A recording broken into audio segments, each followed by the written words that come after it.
Opinions Playhouse is on the air. Turn the volume up. We've got lots to share. Listen in your car or your underwear. Frank Opinions on the air. Glad you're back. It's the Frank Opinion Joke Podcast. Doesn't take very long, a few minutes. Tell you a story and a joke, and hope you're happy with that till the next time. My name is Frank Opinion, and this podcast is helped along in the marketing sense and spreading the word sense by AO Creatives, aocreatives.com, if you want to know more about how they can help you start a podcast, help you make sure your podcast gets out to all the right places, or a website. You have one, you don't like it, it needs to be updated, or you don't have one and you'd like one and you're like me and have no idea how to do it, even though it's pretty simple, I think, aocreatives.com. Also, hit follow. Be sure to hit follow, and that way you never miss a joke. This joke is about having a baby, a couple having their first child. Now, I could probably talk 2 hours about having a child, first child, second child, in our case, third child. But you know what?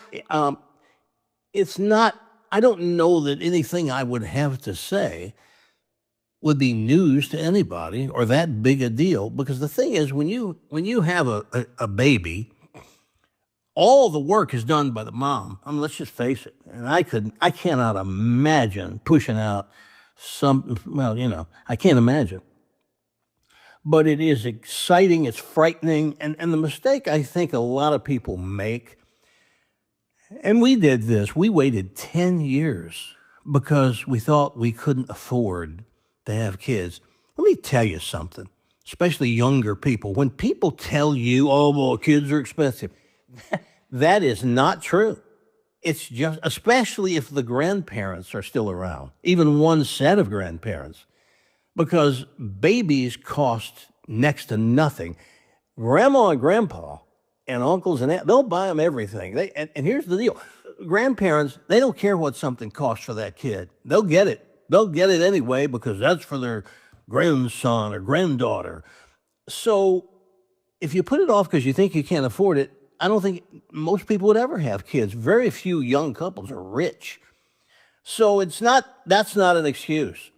And once you do it, I'm sure there are exceptions, but I think 99% of people who have kids think it's probably the greatest thing they ever did. Now, there are exceptions. That's why I said 99%.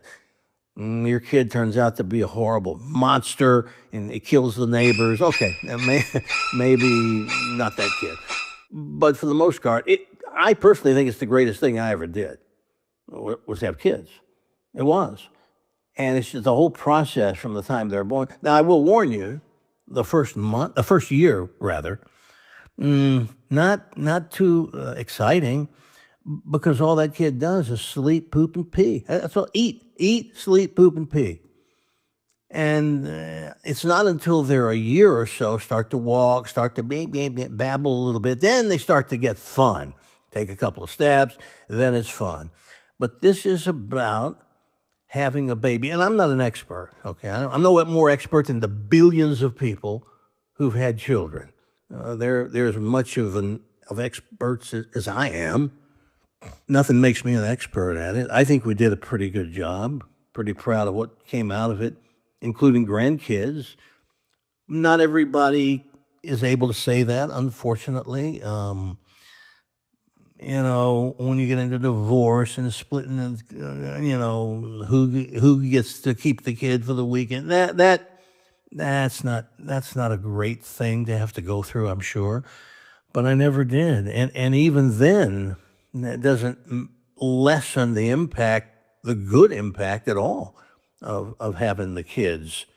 So if you're thinking, we had a friend, my wife and I, get this, we had a friend when we first got married, and I think we had maybe our first child, and this guy was one of these people who has to overthink he can't make a decision without research. So they were thinking about having kids, and he comes to the house and gives me a questionnaire. It's like a full page of questions that he wants, and he handed it out, he said, to everybody he knew. And he wanted you to fill this questionnaire out about, is it worth it having kids? And I just looked at him and said, I'm not filling this out. Are you kidding me? Are you kidding me? You're going to base whether or not you're going to have kids on people's answers they put on this questionnaire? And it was ridiculous. Are you sorry you had kids? Do you wish you'd had more? What did you feel the first? Blah, blah. I said, I'm not even filling this out. This is, Ed, this is ridiculous. And it was ridiculous to me. So if you have to go through, maybe you shouldn't have kids if you're that kind of nut. But I still maintain that it's the best. If you do it right, it's the best. So this is about a young couple, had their first baby. And they're excited, they're anxious, and the couple's waiting. Mom is actually having, but she's not waiting anywhere, but Dad's they have a dad's waiting room. It's pretty interesting. All the fathers are sitting there waiting to get called. Nurse comes out, calls the dad's name, and he walks in to what he thinks is going to be the operating room, the maternity room, where she's had the baby, but he's not brought in there. He's taken into a separate room for a private meeting with the doctor. And he said, look, I don't know, I don't really know how to say this, so I'll just say it. First of all, it's a boy. Your son is 10 pounds. That's very average. That's good. But he said, I just don't know how to say it. I'll just say it. His testicles weigh 5 pounds. Total weight, 10 pounds, but 5 pounds of that's his testicles. We have never seen anything like this. That's unbelievable. And the dad just says, what? He goes, yeah, 10-pound baby, 5 pounds are testicles.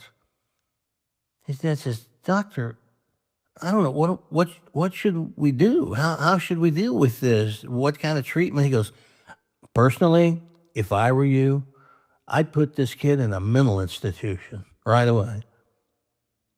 And the dad says, mental institution? Why would I do that? He goes, well, because he's half nuts.